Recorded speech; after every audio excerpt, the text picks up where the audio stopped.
Shabbat Shalom. Welcome once again.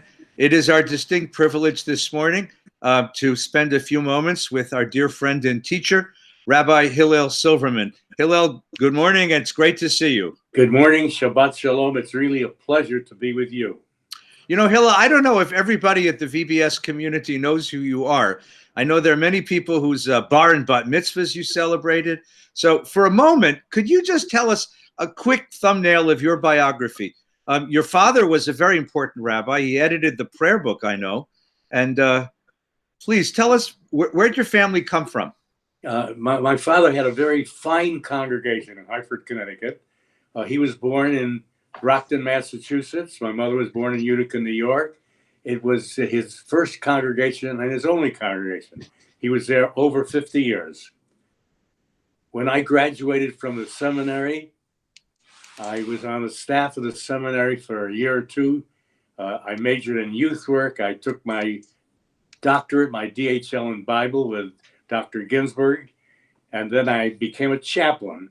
And I served with the Marines in Parris Island, South Carolina, and then Naples, Italy in the Navy. When I returned, I did not go back to the seminary, but I had a congregation in Dallas, Texas for 10 years, a wonderful congregation. And from there, I went to Sinai Temple in Los Angeles, another wonderful congregation. I was there about 16 years. And then I went to Greenwich, Connecticut for 20 years. And then I went to La Jolla and retired. And here I am in Encino. Now, you told us a story once when I was young, and it was such a charming story. You had a wonderful background growing up, and I think, where did you go undergraduate? You went to Yale, correct? Went to Yale, yeah. Yeah, and that the story you told us once was that you were up late in your seminary dorm room studying, and like every good bocher, you were reading it with a melody, you were singing it, and suddenly at the door came Rabbi Lieberman, Saul Lieberman. You remember this story? I remember it very well. So tell the story, because it's so wonderful. Well, it was a very, very important Talmud test that I was to take with Dr. Lieberman.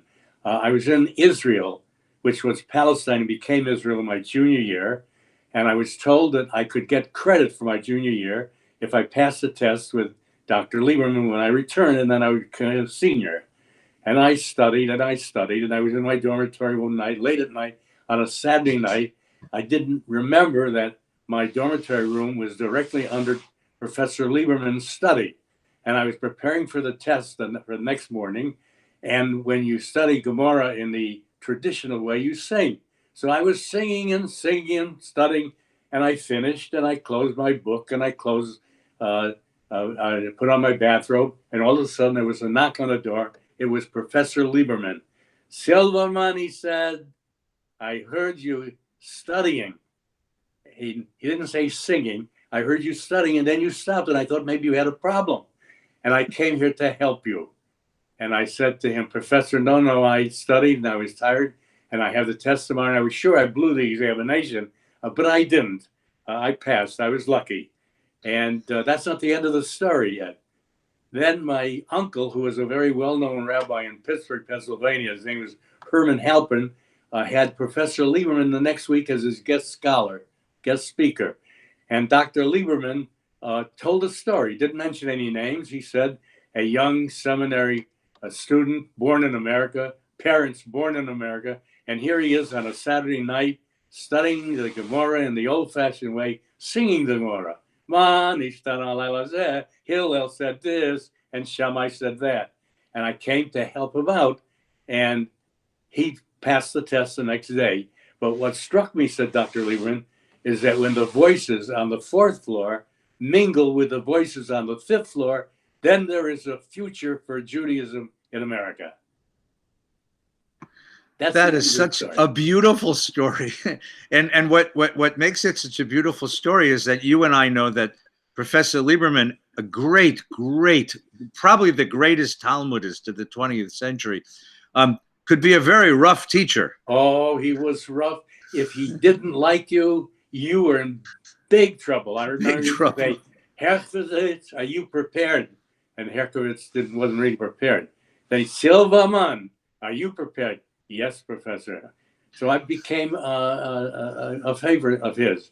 And I That's remember awesome. one time I said, "Are you prepared to?" And I said, "More or less?" He said, "More or less." He was a disciplinarian, but a wonderful, wonderful man and a great teacher. It's a wonderful story. So, Rabbi, again, it's a distinct pleasure to have time together. And I wonder if you'll grace us with some Torah this morning about today's parsha. Thank you. Thank you for the invitation. Today's Torah reading is Achremot Kedoshim. Before I go into it, the last time I spoke was Shemini. I discussed numbers in the Jewish tradition, and I still have a few remaining.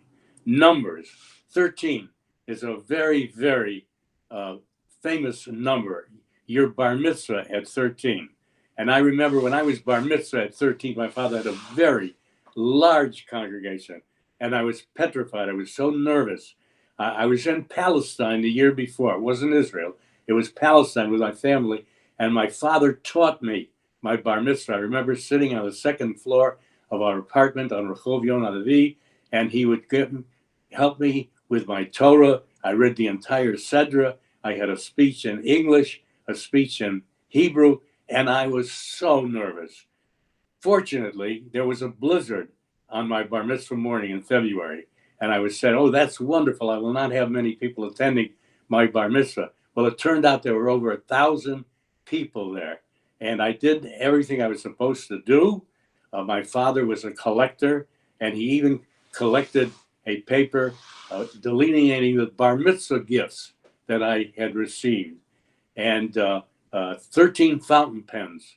In 1927, fountain pens were big for bar mitzvahs. 12 red shirts, and a number of other things. That was my bar mitzvah 83 years ago.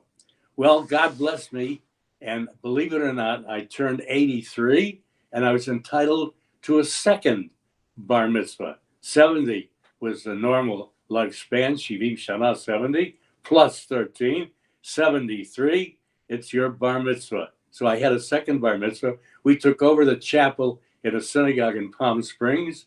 My children participated. My grandchildren read the Torah. My children conducted the services. My son, Jonathan, read my bar mitzvah speech. Believe it or not, I had found that in his file. And then my wife, Bobby, read my father's address to me. It was also in my file. It was a lovely, lovely second bar mitzvah. I'll never forget it. Then we had dinner together, and everything was wonderful. Well, if you live another 13 years, it's a blessing. You're 96, you're entitled to a third bar mitzvah. And Rabbi, I made it. I made 13 years, and I made the bar mitzvah, and I had my third bar mitzvah in your temple. But unfortunately, there were about 22 people there, most of them my children and grandchildren. It was just the beginning of a social distance, the beginning of the corona visa curfew. And there were, I think, 22 people seated in your huge sanctuary, apart from each other, 10 feet, 6 feet. But I did have my second, third bar mitzvah. I was called to the Torah. My children were there, my grandchildren were there, and it was a great, great event. There's one other thing I want to mention with the numbers. I interpreted last time why we named the Torah reading, the Sedra. My children and grandchildren have a wonderful, beautiful, lovely dog, and the dog's name is Yitro. In English, it's Jethro. Well, you hear them all over the house saying, Yitro this, Yitro that. I think that I saw him the other day davening with tefillin. And why did they name him Yitro? Because the dog was born during the Torah reading, the Parsha, Yitro.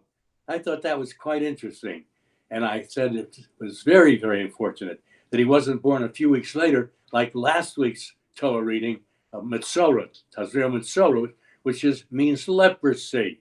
And had they called the dog Metzora, the leper, it would have been altogether different. Now, let's go back to today's Torah reading. Achremot Kedoshim. Kedoshim is a marvelous, marvelous Torah reading. The 19th chapter of Leviticus is a Torah in itself.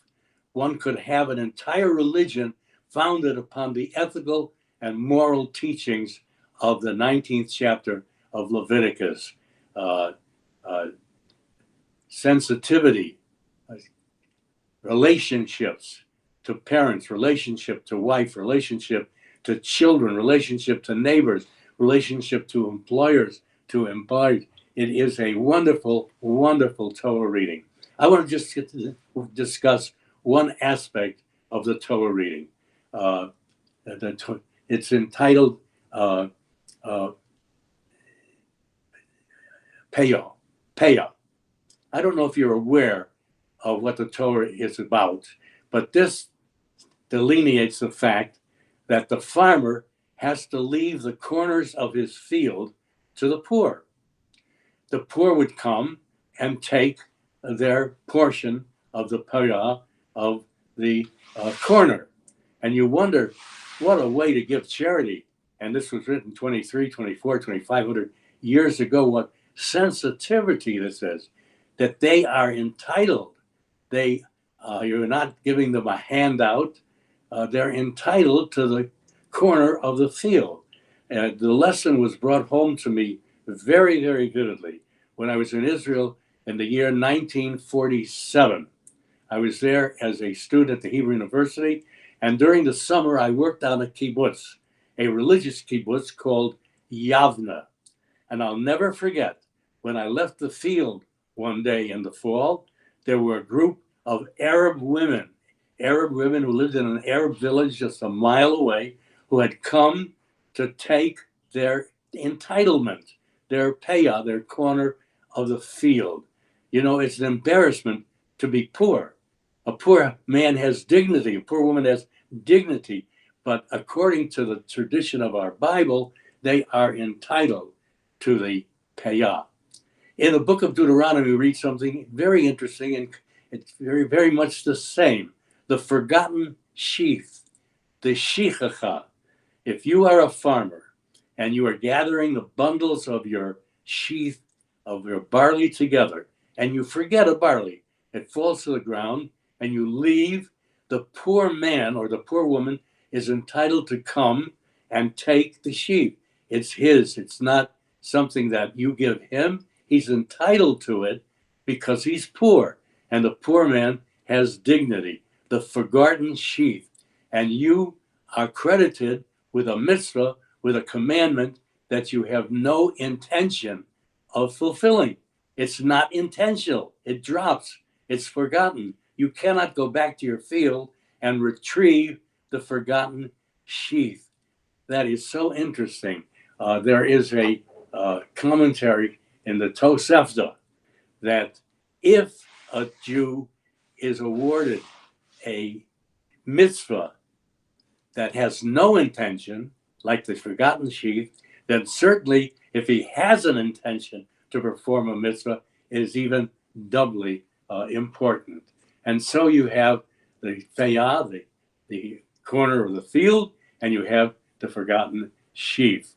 According to our tradition, this is tzedakah at its highest.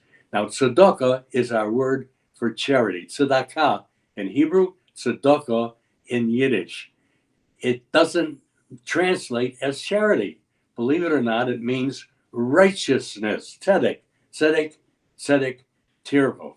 It is a righteous thing to give charity. It is something that you do.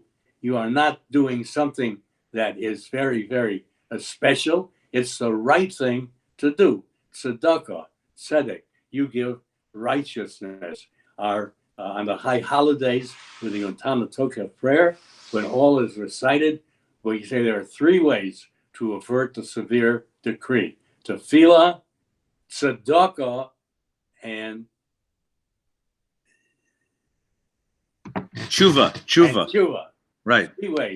Three ways to avert but tzedakah is one of them, to give charity. Now, we are living right now in a very, very crucial time. This is the time where we stay home. This is the time where we don't go to work. This is the time that we wonder where the next meal is coming from. This is the time we call grocery stores and have them send the food that you need to eat. Time of the corona virus. And you look at the unemployment figures, and it's almost 37 million. That's a lot of Americans who are on welfare. You have the homeless. Now, to me, this is a great, great tragedy. The homeless, especially now. There are 31,000 homeless in the great city of Los Angeles. There are over 1 million homeless in the United States. Here are people who do not have a home. All of their possessions are in the shopping carts that are lined up where they sleep on the streets. They have no bed. They have no bathroom. They have no toilet. They have no kitchen. And here they are part of the homeless people during this tragedy of the virus. If we ever needed to exercise our concept of peyot, of the corners of the field of shicha, of the forgotten sheep, of tzedakah, of righteousness, of doing the right thing, we must do something to alleviate the poverty of people living in this country of affluence, of this country of luxury. Just to conceive, there are so many unemployed, especially now, so many homeless who need our help. We must get the homeless off the street. We must have shelters for the homeless. We must make it possible for the poor to live in the dignity that the wealthy live. And this is my hope and my prayer for this period, that soon we will find a vaccine. I heard today something about a vaccine has almost been discovered. This is the time when we must do something to solve the poverty and the homelessness of our families. May the Lord bless us during the coming year and during the coming months and during the coming week with a refuah. Bless us with security and shalom. And let us say amen. Amen. Thank you, Rabbi. I want to wish you and your family stay safe, stay well, and Shabbat Shalom. Shabbat Shalom, and thank you.